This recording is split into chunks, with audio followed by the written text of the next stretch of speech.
realmente a gente tem que buscar o que a gente quer. A gente não pode achar que as coisas são impossíveis. Eu aprendi com os meus pais que nada é impossível, que tudo a gente pode. É só a gente querer, a gente traçar um objetivo e percorrer atrás desse sonho.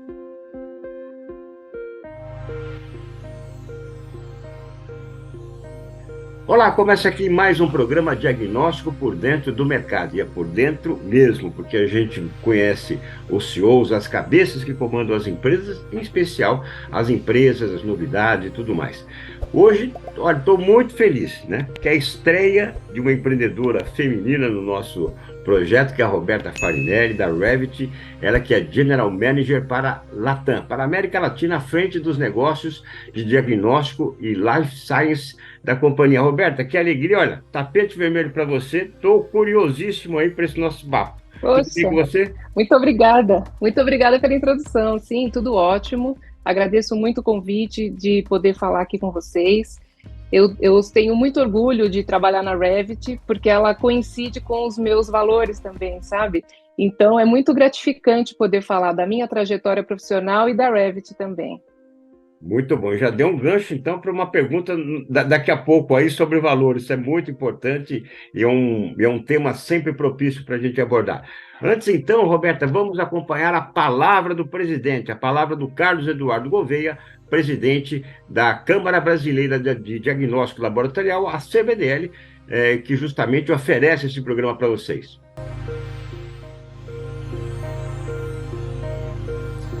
Olá, sejam muito bem-vindos a mais um programa Diagnóstico por Dentro do Mercado. Hoje nós temos a grande satisfação de apresentar a Roberta Farinelli, que está diante de um grande desafio, que é conduzir uma empresa extremamente conhecida por sua marca num processo de renovação total, inclusive do próprio nome. Ela é a responsável pela Revit aqui no Brasil, em uma das áreas, e vai compartilhar conosco alguns desses dilemas, anseios, expectativas e o excelente trabalho que eles fazem, principalmente na área de triagem neonatal e diagnóstico de doenças raras.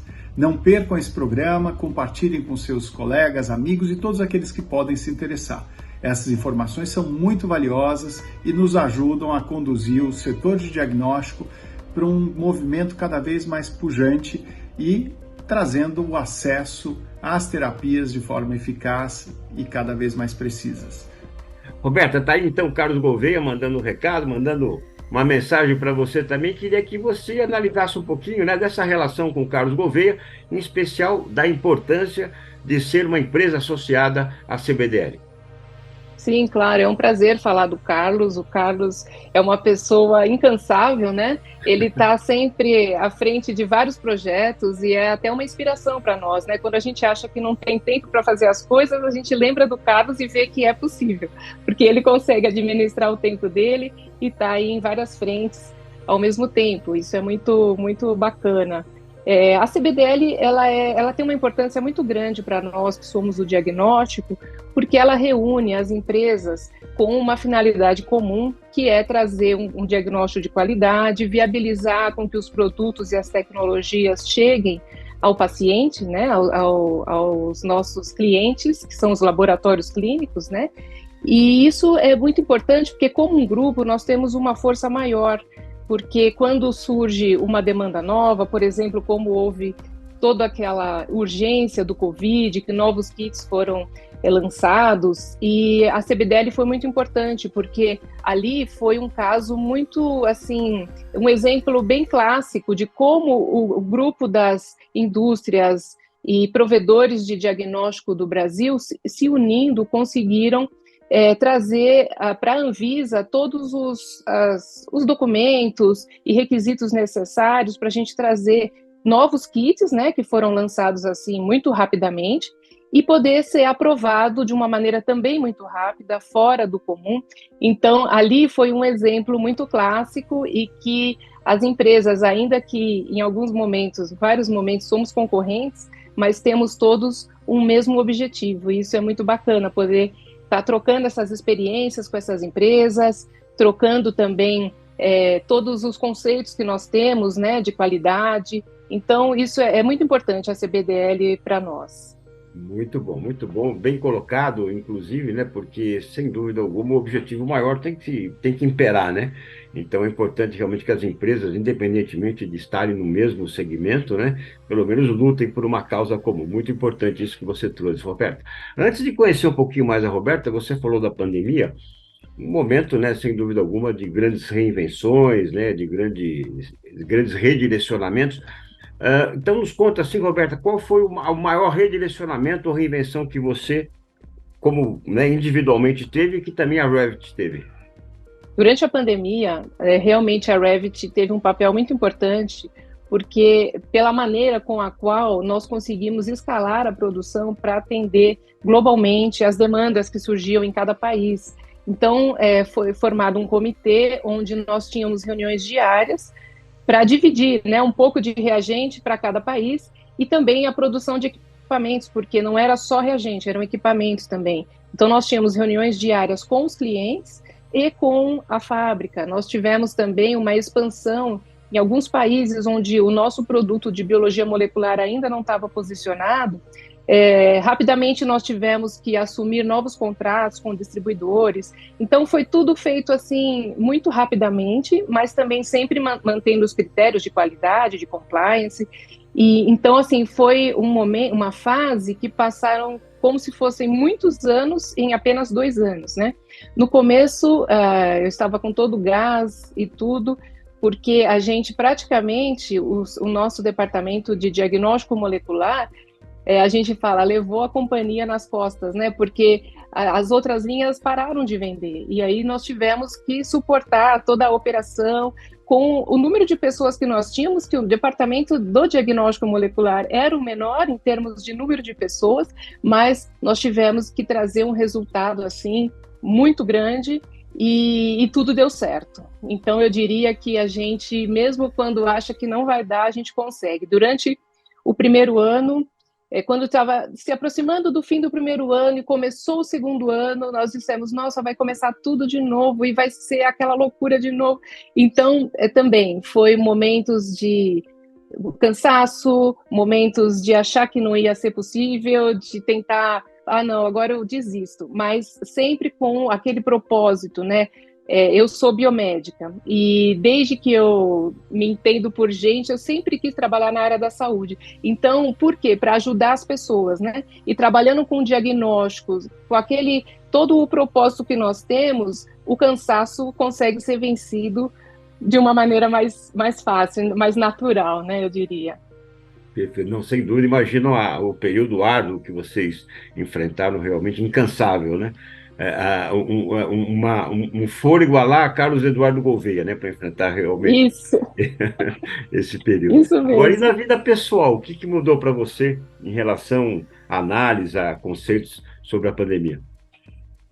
Na vida pessoal, trouxe também um momento onde a gente pôde ver que a família é o nosso apoio, né? Então, por um lado, eu tinha a preocupação dos meus pais, que já passaram dos 70 anos, e aquele receio de que eles pegassem o Covid, aquele tempo antes que não tinha vacina ainda, então a gente não podia ver a família, ficar meio trancado dentro de casa.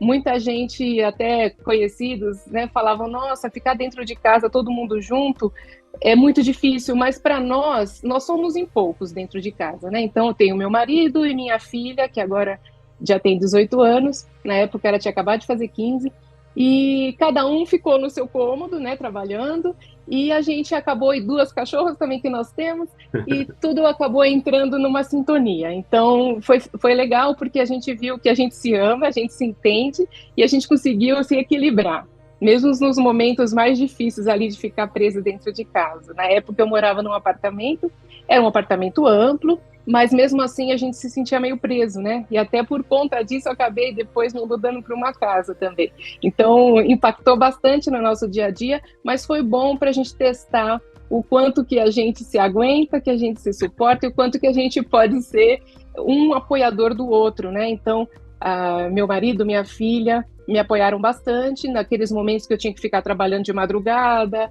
o dia inteiro, uma hora falando inglês, outra hora falando espanhol, outra hora português, e aí tudo acabou se encaixando e deu tudo certo. Foi uma colaboração mútua. Meu marido também, ele trabalha na área de TI e teve que colocar toda a empresa para trabalhar em casa do dia para a noite, então também teve lá os desafios dele, e acabou que deu tudo certo e a harmonia na nossa família se consolidou mais uma vez. Então foi muito bom. É verdade, um olhar diferente para a família, né? Que a gente já tinha, mas às vezes não observava tanto, né? E aí, É verdade. muito bom, muito bom. Roberto, aqui, olha, eu brinco, né? Que eu sou biógrafo e ninguém escapa sem levar chumbo aqui. Então, pode contar a sua biografia. Conta um pouquinho de onde você veio, um pouco, né? Justamente dessa infância, cor local de infância e tudo mais até os dias atuais. Bom, eu sou a primeira filha de uma família de três, somos em 3 irmãos. Eu nasci na Moca, a origem aí da família do meu pai é italiana, a família da minha mãe já é de origem austríaca, minha mãe veio do interior, de Batatais, e nós crescemos na Moca e depois, numa certa idade, nós mudamos para Arujá, num condomínio de casas. Então eu tive assim a minha infância até após a minha formação universitária morando em Arujá. E isso foi muito bom porque viver em contato com a natureza, nós nem precisávamos ter chave da casa, aprendi a dirigir muito cedo. Então a gente teve uma vida muito boa e muito saudável. Então foi muito bom. Eu morava em Arujá e eu prestei vários vestibulares, né? E acabei passando lá na UMC, que é a Universidade de Mogi das Cruzes, que era pertinho. Então também foi providencial eu ter passado lá, não precisei sair de casa, sair da casa dos pais. E assim, foi muito bom. Desde de sempre eu quis trabalhar na área da saúde, mas minha primeira inclinação era a medicina. E aí eu acabei passando na segunda opção, que era biomedicina. E na época eu não sabia ao certo, né? Então eu acabei me formando na 21ª turma de biomedicina de Mogi das Cruzes. Então naquela época muita gente nem sabia o que era biomedicina, né? Hoje está muito mais divulgado, todo mundo conhece, isso é muito bom. Mas na época não, e nem eu mesma sabia muito bem. E aí eu comecei a fazer como segunda opção, achando que depois, um dia, eu podia querer entrar na medicina e seguir com aquele primeiro sonho. E aí foi que eu tentei buscar um primeiro estágio em laboratório de análises clínicas, que era o que eu mais me identificava. E eu consegui, logo no primeiro ano, consegui entrar num laboratório onde eu passei aquele rodízio por todos os departamentos e eu me encantei. Adorei, tanto é que o estágio era para 6 meses, acabou ficando 1 ano, e depois eu fui convidada, fui efetivada como funcionária. Então, assim, foi muito bacana, foi meu primeiro emprego. No primeiro ano não tinha remuneração, né, estágio, mas assim, foi muito gratificante porque tudo que eu aprendi naquele laboratório. Tudo que eu aprendi de bancada, da parte técnica, eu aprendi naquele laboratório, o Laboratório Deliberato, tem um carinho muito grande. Fiquei em Itaquaquecetuba, que era próximo ali de Arujá, isso. E eu conseguia conciliar a faculdade de manhã e à tarde o estágio. E naquela época era tudo manual, né? Então eu costumava dizer que parecia uma gincana, porque você chegava e tinha que soltar os resultados muito rápido e também tinha que cuidar das reações. Então você estava fazendo 3, 4 reações, tinha um reloginho onde a gente marcava ali o tempo de cada exame e corria de um lado para o outro. O tempo passava que a gente nem via. Então, parecia que eu estava lá me divertindo, na verdade, né? Brincando de cientista, que eu sempre adorei microscópio, o meu sonho era conseguir ler uma lâmina de hematologia. Então, tudo isso eu consegui fazer logo no primeiro ano. E isso foi muito bom, porque aí eu consegui ver que era essa carreira que eu queria mesmo. Bacana. Ao longo da faculdade, a gente acaba tendo uma oferta, assim, de vários caminhos que a gente pode ter, mas eu quis o caminho de análises clínicas e fui sempre muito bem, sempre tive emprego é uma área assim que até eu costumo dizer, não falta emprego. E ela tem diversos caminhos que você pode tomar realmente, né? Tanto na área técnica, na área científica, hoje em dia a Acadêmico, gente né? está vendo muito biomédico, É, isso, na área acadêmica, biomédicos na área agora dos cosméticos, né? Da parte de beleza, e também análises clínicas, então, para mim, foi onde eu me encontrei realmente. E eu fui seguindo, eu me formei em 95 e arrumei o meu primeiro emprego. Depois desse do Deliberato, meu primeiro emprego em São Paulo, num grande laboratório, logo no primeiro ano que eu já estava formada, e dali para frente foi sempre realização em cima de realização. No começo eu gostava muito de trabalhar na bancada, e depois de um tempo você vai vendo que tem um limite, né, da onde você consegue crescer. Eu consegui trabalhar também na área de urgência, também era muito interessante em hospital. Trabalhei 10 anos ali no laboratório que fica dentro do Hospital São Luís. Lá também teve um pouco da minha parte pessoal, porque ali também foi onde eu conheci meu marido, muito bom. e foi ali que também tive minha filha, que nasceu naquele hospital. Olha que Então, legal. assim, foi tudo, a vida foi traçando, assim, um caminho para mim muito bacana, e sempre voltado aí para a biomedicina. Depois, eu tinha muita vontade de ser assessora científica, então a gente recebia os treinamentos das empresas, e eu falava, poxa, eu queria fazer isso. Acho que eu queria migrar, né, da área de laboratório para a área de indústria e poder trabalhar com assessoria científica. E foi quando, em um determinado ano, eu consegui essa oportunidade e passei para o outro lado. E comecei a trabalhar e interagir com mais gente, porque no laboratório é muito interessante, você está sempre ali envolvida com as amostras biológicas, mas nem sempre com o paciente, né? Quando você está na área técnica, eu não trabalhava na área de atendimento a paciente, né? Então, eu sentia que ficava meio presa, né? No laboratório, às vezes passava 12 horas, você não sabia se lá fora estava frio, estava calor, quando saía já era outra realidade, né? E chegou um tempo que eu vi que eu gosto mesmo das interações humanas, e eu gosto de falar com pessoas novas, apresentar algum produto novo. Foi quando eu comecei os treinamentos, fui treinada e comecei a aplicar treinamento para os clientes. E era muito gostoso, né? Pegar o carro, visitar cada dia um cliente. É bem dinâmico também, sempre um trabalho muito dinâmico, Muito legal. diferente da bancada, mas também muito, assim, o tempo voava, né? Quando você vê, já acabou o dia, você já fez um monte de coisa, então isso é muito, muito legal. Depois surgiu a oportunidade de eu ser gerente de produto, também nessa empresa que eu trabalhava, a SG Tecnologia, que é uma distribuidora, que ela traz também muitos produtos novos para o Brasil, e na época eles estavam trazendo a The Bide Insight, que hoje está aqui no Brasil já, mas na época não. E eu fui a gerente de produto, que fui escalada para cobrir uma pessoa que era a gerente de produto, mas ela saiu do dia para a noite e tinha um congresso pela frente. E aí foi me dada a oportunidade de eu poder estar à frente desse congresso e receber o Dr. Brandon, que era da Bide Insight, que ele viria para o Brasil dar uma palestra, e alguém precisava recepcioná-lo e, assim, conduzir a palestra, aí tinha um sorteio do livro dele, e nessa, eu estava só fazendo o papel de uma pessoa que não estava mais, eu ainda não tinha assumido o cargo. E aí foi quando eu me saí muito bem nessa empreitada, e o Dr. Brandon mesmo falou para o Ari Goldberg, né, que é o dono da S. Goldberg, a SG, falou, ela poderia ser a gerente de produto no lugar da Mona Lisa, que saiu? Ele falou, se ela estiver preparada, sim. E aí foi onde surgiu essa oportunidade. E eu costumo dizer que a minha trajetória profissional foi sempre pautada por oportunidades, e eu estava preparada para elas. E aí, Claro. na hora que apareceu, né, Lindo isso. eu consegui. E o preparo na época era saber falar inglês, porque na empresa não eram muitas pessoas que falavam inglês, e o fato de eu falar inglês, ter uma desenvoltura, conseguir desempenhar todo aquele papel, me deu essa oportunidade de migrar da assessoria científica para a gerência de produto. E ali se abriu todo um monte de outras oportunidades na minha vida. E também um outro sonho que eu tinha, que era trabalhar numa multinacional. E também, num determinado momento, apareceu uma vaga na Perkin-Elmer. Eu fui me candidatar e eu passei. Eu fiquei bastante feliz.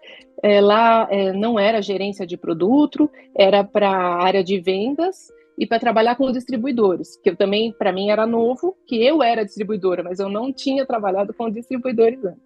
E daí eu comecei, também tive uma trajetória que surgiu também uma oportunidade na Perkin-Elmer, e onde saiu o nosso gerente e eu perguntei o que precisa para ocupar esse cargo, porque eu tenho interesse. E aí eu sempre também, eu sempre fiz isso, eu sempre me posicionei nas coisas que eu queria, né? Porque não adianta a gente ficar esperando que alguém vá identificar a gente ali no meio de tantas pessoas. A gente tem que se posicionar e mostrar que a gente tem interesse e se preparar para aquilo, né? E foi também muito bacana naquela época, porque eu também tive o apoio dos meus colegas, porque eu fui conversando com eles. O que vocês acham? Vocês me apoiariam? E aí foi também muito bacana, porque os meus colegas, os meus pares, é como se eu tivesse feito uma campanha política, sabe? E eles acabaram gostando e me apoiaram. E aí, quando veio o nosso gestor dos Estados Unidos, nós fizemos uma reunião onde eu me posicionei, meus colegas também me apoiaram, e dali saiu também essa nova oportunidade de eu assumir um cargo de gestão. Foi meu primeiro cargo de gestão, foi da área comercial, foi nesse tempo. E dali para frente, foi oportunidade atrás de oportunidade, e eu achei muito assim gratificante, porque é uma empresa onde eu consegui mostrar o que eu tinha de potencial, de conhecimento, aprendi muita coisa, e ela sempre valorizou. Então, é uma empresa que valoriza o recurso que tem lá dentro. É lógico que está sempre buscando no mercado e tal, mas valorizar aquele colaborador que está ali querendo aprender e contribuir. E também me foi dado um desafio, que era cuidar de uma grande conta que a gente tinha, e temos até hoje, essa conta é a minha conta do coração até hoje, que era muito grande. Tinha que montar uma equipe de serviços, tinha que coordenar um produto que era customizado para aquele cliente, era um cliente que ia atender Ministério da Saúde, então envolvia muitas amostras, era uma responsabilidade muito grande, emergência, trabalhar com banco de sangue. Então, também me foi dada essa empreitada e me foi falado assim: olha, você precisa montar essa equipe precisa ser eficiente, a gente tem que montar uma equipe que possa trabalhar de domingo a domingo, feriado, e o cliente precisa estar satisfeito, porque na época, no início, não estava muito.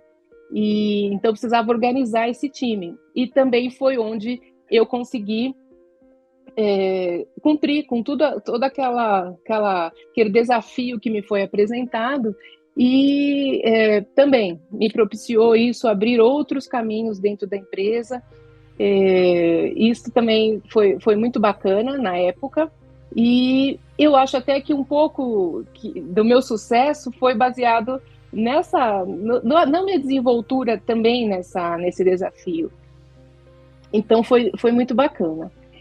Depois de um tempo, a empresa também foi se modificando, e agora, recentemente, no ano passado, após algumas aquisições, porque as multinacionais estão sempre no movimento de adquirir outras empresas, e nos últimos anos, a empresa comprou muitas empresas na área de life sciences, e foi onde acabou chegando a um ponto onde ela fez um movimento de spin-off. Então, as áreas de analítica e food que nós tínhamos foi vendida, e foi vendida com o nome Perkin-Elmer. Então, a área de diagnóstico e life sciences ficou, só que ela ia receber uma nova marca. Então, também foi um novo desafio que me convidaram. Então, quando chegou no final do ano passado, em outubro, eles me chamaram para uma reunião para me oferecer o cargo de diretoria geral Latam, e eu fiquei, mais uma vez, muito feliz, muito orgulhosa, envaidecida, e eu falei: eu estou preparada para esse desafio, porque apesar de ser uma empresa que já está totalmente consolidada, tem o seu nicho de mercado, né? é como se fosse começar do zero, porque a gente tinha que ter um novo endereço, um novo número de telefone, e-mail, novo nome, mudar toda a documentação, com nada podia parar, não podia ter ruptura, né? Porque a gente trabalha com produtos regulados e toda vez que tem que fazer alguma alteração, tem que notificar a Anvisa, novas licenças de funcionamento, tudo. Então, foi também um aprendizado para mim, porque eu não tinha passado por isso antes na minha carreira. E também, eu costumo dizer também, que quando a gente está cercada, né, de pessoas competentes, a gente consegue, como um time, fazer tudo o que é necessário e todos os desafios a gente consegue ir superando um a um. Nós ainda estamos nesse movimento de rebranding para fortalecer a marca Revit, que até então não era conhecida, nasceu agora em março, foi divulgada aí globalmente, a empresa fez, estrategicamente, ela guardou aquele nome e fez uma divulgação simultânea em todos os países e também ela colocou no mercado, então no mercado de ações, ela também fez esse lançamento da marca, e agora o nosso desafio é fazer com que os nossos clientes entendam que Revit é a continuidade do negócio que nós já tínhamos, né? Então também é outro desafio muito bacana que eu estou tendo agora, e estou gostando bastante, aprendendo, né? A gente está sempre aprendendo dia a dia, com cada desafio que se coloca na nossa frente, com pessoas que aparecem no nosso caminho, dificuldades e vitórias, conquistas. Então é tudo muito, muito bom, assim, gratificante. A gente consegue se realizar profissionalmente. Com certeza. Bom, comentou de Mogi das Cruzes, ali está um dos meus biografados, né? Que é os Simões, da JSL, né, logística, e hoje no grupo Simpar, né, Simpar Holding, né, então dos meus biografados, e eu me identifiquei muito com a sua história, Roberta, primeiro porque vem um grande desafio, muitas vezes, né, é a maior oportunidade que você tem, né, aí tem que vencê-lo, tem que estar preparado, como você bem disse, né. Então, eu também, quando fiz a minha primeira biografia em 2003, foi o meu maior desafio, né? Nunca tinha escrito uma biografia, né? E hoje, 20 anos depois, estou no meu 38º livro. Então, gostei muito do que você trouxe e realmente foi uma palestra motivacional, né? Primeiro, estar preparado. Segundo, ter diferenciais. Na época, né, que você trouxe, o inglês era um diferencial, você estava pronta para esse desafio, disposta a aprender, né? Disposta, inclusive, né, já tinha um lado técnico bastante fortalecido, a mergulhar, né, a se entregar para a área da gestão, né, ampliando o relacionamento, o clientela, ou seja, né, realmente você fez um redirecionamento de área, provocando essas transformações na tua trajetória, que sem dúvida alguma, né, te levaram ao que a gente pode chamar de sucesso mesmo, né? Mas, claro, né? Demonstrando todo esse passo a passo que você teve, conquista do time, né? Primeiro apresentando, sendo transparente com o seu time, olha, eu quero essa vaga, né? Vocês me apoiam a essa vaga, né? E segundo, quando você disse, né, que o executivo da By Insight veio para o Brasil, né? De um baita de um desafio que você teve, né? Que foi recebê-lo, né? E ali, né? Enfim, deixar uma impressão, surgiu talvez a primeira grande oportunidade da tua carreira, né? Então, olha, parabéns, viu, Roberto? Estou impressionado aqui de ver, né? Além de muito positivismo, né? De muito otimismo que você transmite. Excelente. E o propósito que você diz é aquilo que faz a gente pular da cama para viver um dia intensamente, né? Para viver um dia a mais e não um dia a menos, né? Então, acho que isso é muito importante. Roberta, você tem aí praticamente 3 décadas, né, 3 décadas de atuação, né, na área de diagnóstico clínico, e a gente está acompanhando cada vez mudanças mais rápidas, em períodos mais curtos, enfim, essa nova regra, né, nossa regra de vida. Qual é a maior transformação que você acredita, se que a gente pudesse pensar uma, né, ou duas, enfim, nessas 3 décadas de mercado que você gostaria de registrar? Olha, uma coisa que eu aprendi também, quando eu comecei a trabalhar na época Perkin-Elmer, foi trabalhar com pesquisa científica. É a primeira vez que eu ouvi falar em medicina personalizada. Então, eu acho que medicina personalizada é algo que realmente veio para transformar. Aquele conceito de que um medicamento não vai funcionar igual para todo mundo, as doenças, elas sofrem modificações, às vezes, modificações genéticas, né? Então, ela tem silenciamento de alguns genes, ela tem uma série de coisas que em um indivíduo é de uma maneira e em outro indivíduo é de outra. Então, a medicina personalizada é uma das coisas que eu acho que veio também para mudar. Então, cada vez mais a gente vê, agora está até mais acessível, a gente consegue hoje pagar um exame né, e ir numa consulta e ter ali um acompanhamento. A outra coisa é os avanços, né, na parte de sequenciamento genético, agora a inteligência artificial. Então, assim, robótica, a Revit tem muita automação também, né? Muito produto que faz, assim, automação completa, né? Da amostra, desde lá do seu preparo até a parte da entrega dos resultados. A gente também tem uma parte de automação em indústria farmacêutica, né? Para a nossa área de Life Sciences, ela é voltada para desenvolvimento de novos fármacos. Então, as Big Pharma são os nossos clientes, né, fora do Brasil. E a gente vê o quanto que a inteligência artificial já está fazendo parte também do diagnóstico, não só lá no Life Sciences, no diagnóstico, a gente vê os laboratórios como eles estão também avançando hoje, né? Então, eu acho que essas são os maiores, assim, marcos que eu vejo. Perfeito. E você trouxe bem um aspecto, porque até os próprios planos de saúde estão enxergando isso, né? Que quanto melhor entender, né, o paciente, mais barato pode ficar esse tratamento, né? Ou mais sadio a prevenção também, né?